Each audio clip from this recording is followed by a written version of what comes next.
প্রয়াত চিত্র সাংবাদিক মলিন শর্মার রহস্যজনক মৃত্যুর পঞ্চম প্রয়াণ বার্ষিকীতে হিট অ্যান্ড রান মামলার সিদ্ধান্ত নিল শিলচর প্রেস ক্লাব সহ একাধিক সংগঠন ও ব্যক্তি বিশিষ্টজনেরা। রবিবার শিলচর প্রেস ক্লাবে প্রয়াত মলিনের এক স্মৃতিচারণ সভা আয়োজিত হয়। প্রয়াতের প্রতিকৃতিতে পুষ্পার্ঘ্য নিবেদনের মাধ্যমে সভা শুরু হয়। দীর্ঘ 5 বছর অতিক্রান্ত সত্ত্বেও অধরা মৃত্যু রহস্য বা প্রয়াত মলিনের ঘাতক গাড়ি চিহ্নিত করতে না পারায় পুলিশ প্রশাসনের ব্যর্থতায় গভীর উদ্বেগ ব্যক্ত করেন উপস্থিত বক্তারা। প্রয়াতের পরিবারের পাশে দাঁড়াতে সবাইকে আহ্বান করেন উপস্থিত দলীয় সংগঠনের কর্মকর্তারা। এদিনে স্মৃতিচারণ সভায় প্রেস ক্লাবের সাধারণ সম্পাদক শঙ্কর দে, বিশিষ্ট কবি সাংবাদিক বিজয় ভট্টাচার্য, ইয়াসি সামাজিক সংস্থার পক্ষে সঞ্জীব রায়, আকসার আহ্বায়ক রূপম নন্দী, পুরকায়স্থ ইউটিডিসির সঞ্জীব দেবনাথ, সুব্রত দেব সহ অন্যান্য সাংবাদিকরা উপস্থিত ছিলেন। Bureau report, Assam prime network.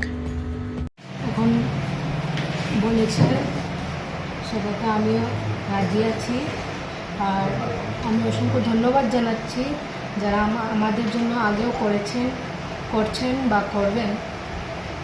আর আমিও চাই যেন আমার বাবার হিট অ্যান্ড রানের এটা কেসটা চলুক, আর যেটা আমাদের পাওনা সেটা আমরা পাই। আর যারা আমাদের জন্য এত বড় স্টেপ নিয়েছেন ওদের কাছে আমার আর ধন্যবাদ ছাড়া আর কিছু বলার নেই।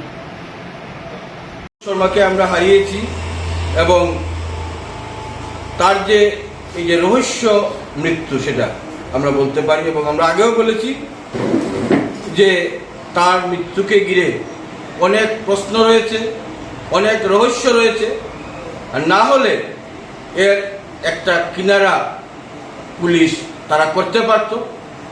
এ ব্যাপারে পুলিশের যে নিষ্ক্রিয়তা, তাদের যে একটা নিষ্ক্রিয় দৃষ্টিভঙ্গি, একেবারে নীরব ভূমিকা পুলিশের এই 5 বছরে আমরা দেখেছি, তা থেকে স্পষ্টতই প্রতীয়মান যে পুলিশ কোনো কিছুকে আড়াল করছে।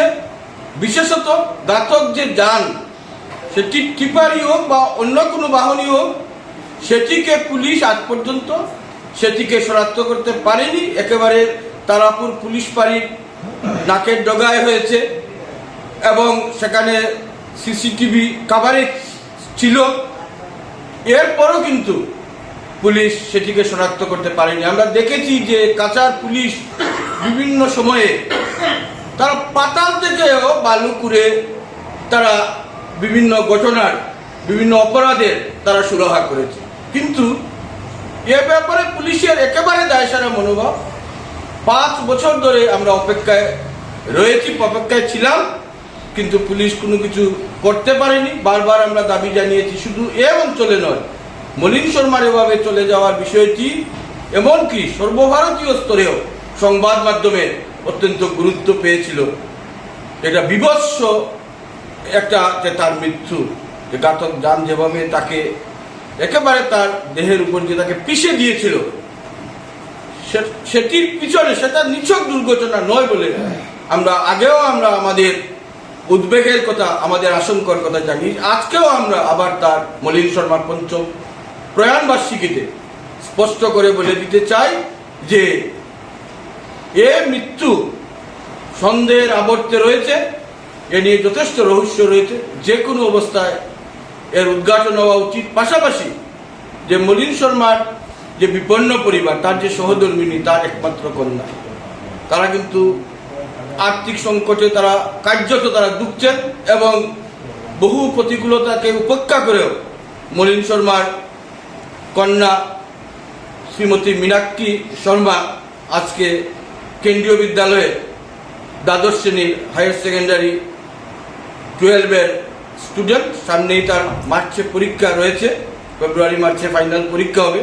অত্যন্ত প্রতিকূলতার মধ্যে দিয়ে সেই পড়াশোনা চলছে। আবারও সেই স্মৃতিগুলো ফিরে আসছে। যদি ঘটনা আমরা শুনেছি, পরবর্তীতে কীভাবে কাছাড় তথা বরাকের বিভিন্ন সংগঠন ঝাঁপিয়ে পড়েছিল, এবং 30 জুলাই আমরা সবাই যৌথভাবে একটা বন্ধ ডেকেছিলাম, যাতে এই বন্ধের আওয়াজটা দিসপুর হয়ে দিল্লি পর্যন্ত পৌঁছায়। যে আজ নিরীহ এক সাংবাদিককে যেভাবে আমি বলবো হত্যা করা হয়েছে, এটাকে আমি মার্ডারই বলবো। আর এই সবার আগে একটা সভার মাধ্যমে আমরা সিদ্ধান্ত নেওয়া হয়েছে হিট অ্যান্ড রান রিলিজ করার জন্য। আমরা ইয়াসি থেকে প্রথম দিন থেকে আমরা নতুন সময় পরিবারের সাথে আছি, পাশে আছি। করোনার সময় আমাদের পক্ষে যা করণীয় ছিল আমরা প্র্যাকটিক্যালি মাঠে নেমে করেছি। পরবর্তীতে আমরা বারবার যখনই প্রয়োজন পেয়েছে প্রেস ক্লাবের মাধ্যমে হোক বা বিভিন্ন সংস্থার মাধ্যমে হোক আমরা আমাদের পরিবারের পাশে দাঁড়িয়েছি। আজও আমরা আছি, পরবর্তীতেও আমরা থাকবো। এবং সুন্দরবনা সম্প্রদায় মহাশয় বলেছেন যে মীনাক্ষী নাকি আগামীতে 12th অ্যাপিয়ার করবে। 6-7 মাস হয়ে গেছে কিন্তু আজ অব্দি কোনো টিউশন রাখেনি। যেহেতু আমরা জানি আজকে পড়াশোনার চাপটা যেভাবে আছে, টিউশন অনেক জরুরি একটা ব্যাপার হয়ে দাঁড়িয়েছে। আমাদেরও সহযোগিতা থাকবে, প্রেস ক্লাবের সাথে ইয়াসিরও সহযোগিতা থাকবে। যদিও টিউশন নেই, আমরা নিশ্চয়ই সাহায্যের হাত বাড়াবো। আমরা চাইবো যে যাতেও অর্থের অভাবে পড়াশোনা থেকে কোনোভাবে বিরত না থাকে। সবাই আমরা এক পরিবার হয়ে আছি। বিভিন্ন সময় বিভিন্ন ব্যক্তি হোক বা বিভিন্ন সংগঠন হোক, স্বর্গীয় মলিন শর্মার পরিবারের পাশে ছিল, আছে, আগামীতেও থাকবে। আমার ব্যক্তিগতভাবে যে আমরা উদ্যোগ নিয়েছি, আমরা ভাবছি যে পড়াশোনাটা শুধু হায়ার সেকেন্ডারি নয়। আজকে যেহেতু মলিনের স্বপ্ন ছিল, সবাই আমরা দেখেছি ওর মীনাক্ষীর ব্যাপারে একটা আলাদা টান ছিল।